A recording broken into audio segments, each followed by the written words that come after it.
ଆଜ୍ଞା ଆପଣ ପାର୍ସଲ କିଏ? ମୋ ସାଙ୍ଗ ଜଣେ। ଓ ସାଙ୍ଗ, ଆସ ଆସ ଆସ ଭିତରକୁ ଆସ।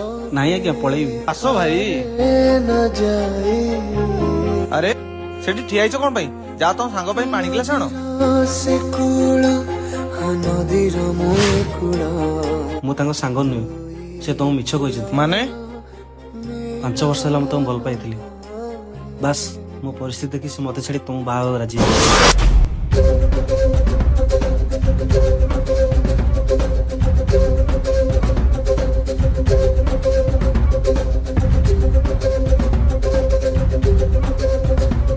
ହଉ ଭାଇ ଆସୁଛି।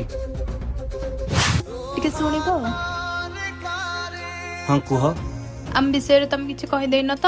ଯଦି କହିକିରି ବଦନାମ କରିବାର ଥାନ୍ତା ନା ତାହେଲେ ବାହା ହେବା ପୂର୍ବରୁ ମୁଁ କରିପାରିଥାନ୍ତି, କିନ୍ତୁ ନା, ମୁଁ ସେବେ ବି ତମ ଭଲ ଚାହୁଁଥିଲି ଆଉ ଆଜି ବି ତମ ଭଲ ଚାହୁଁଛି।